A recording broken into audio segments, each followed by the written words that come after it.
Welcome to another Telltale Books video. I'm Greg, and I'm going to be talking about a story by Ursula K. Le Guin. Got to give you a little background of why I'm doing this right now. I've been wanting to do a deep dive, reading everything by Ursula Le Guin, starting with her first published story, but I have not yet got a hold of a copy of her first published story, so I haven't been able to read it. So I haven't started that yet, and besides which, I've got so many other things going that I just haven't gotten there yet. But one of the things I've got going is that I wanted to read the Nebula Award-winning short stories, at least the short stories and novelettes. I don't know if I'm going to get to the novellas and novels because those are much longer. I don't know if I have time to go through all those, but I wanted to get the short stories and novelettes, and most of them were available online anyway.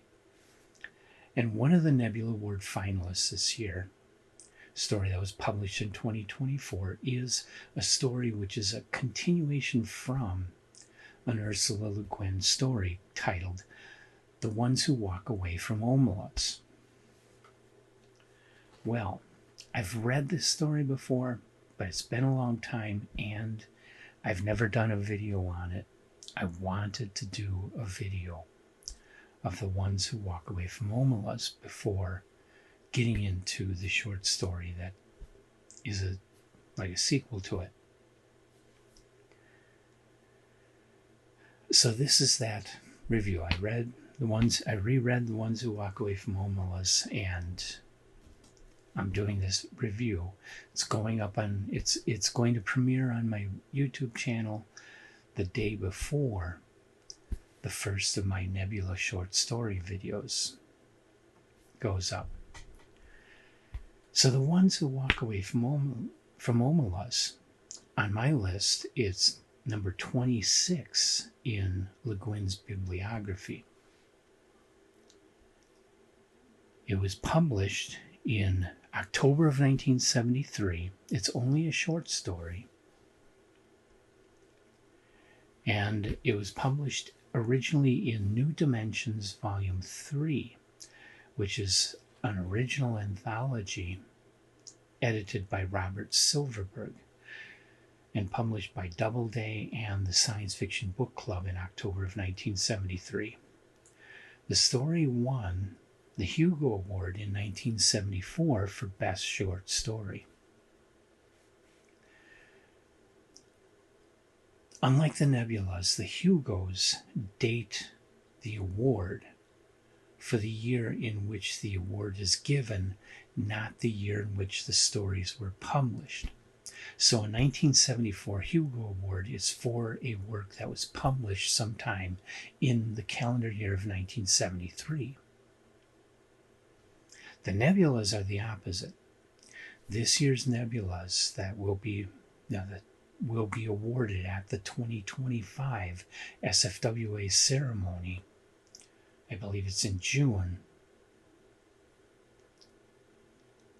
will be considered 2024 Nebula Awards because the stories were published during the calendar year of 2024. Okay, so the two are exactly opposite from each other. So the Hugo Award is the 1974 Hugo winner for Best Short Story.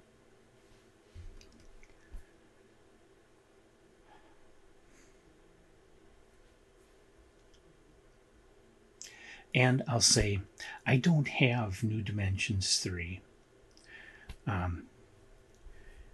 Easiest places to find it, you can find it in the Wind's 12 Quarters, which is a short story collection that Le Guin published and which is in print by Glance in their Masterpieces of Science Fiction, I believe it's called, series. It's a combination of Wind's 12 Quarters and the Compass Rose. Or, where I read it, is the Big Book of Modern Fantasy, edited by Anne and Jeff Vandermeer, which is an amazing book companion to their big book of classic fantasy. And they have a science fiction book. Excellent books with just an incredible variety of fantasy from over the years. This one being modern fantasy.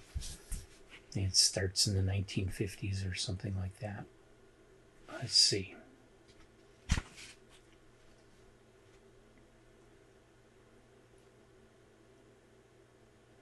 The earliest stories are not familiar to me, but Jack Vance, Margaret St. Clair, Manly Wade Wellman.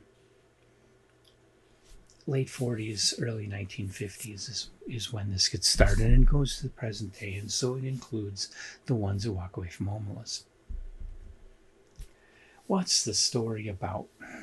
Omelas is a town that everything is happiness and sunshine and rainbows and unicorns, and nothing ever goes wrong, and everybody has a good day, even on Monday.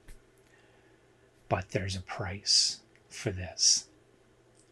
For their town to be like this, they have to keep a young child locked and abused in a dark room and can never let him out.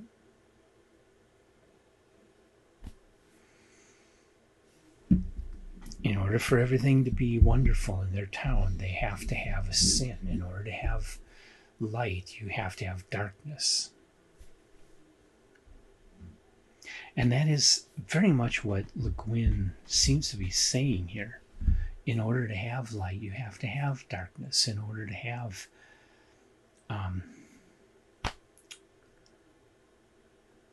happiness, you have to have sadness. You have to have something to contrast it against in order for us to have any kind of concept or meaning to those terms. You can't have good without evil. You have to have the yin and the yang, yin and the yang. Sorry. You have to have that. You can't just have one without the other.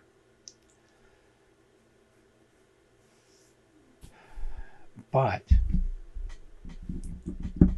most people just go on with their lives and overlook the fact that they've got this kid locked up and being abused in a dark room. But some people can't handle it, and they walk away from Omelas. And this is basically the story.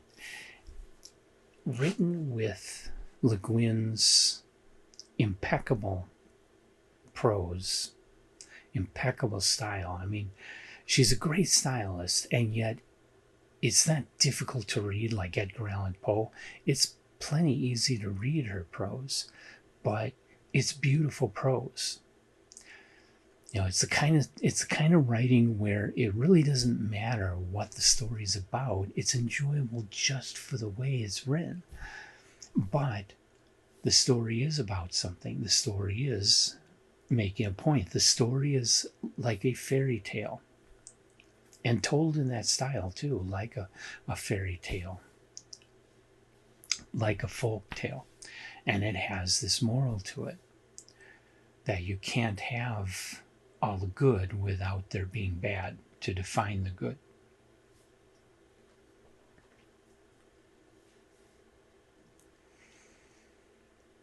And so this story is a modern fairy tale. It's not really science fiction. I mean, the town of Omelas is kind of like an earthly town, but within the story you have no concept of when this is, where this is.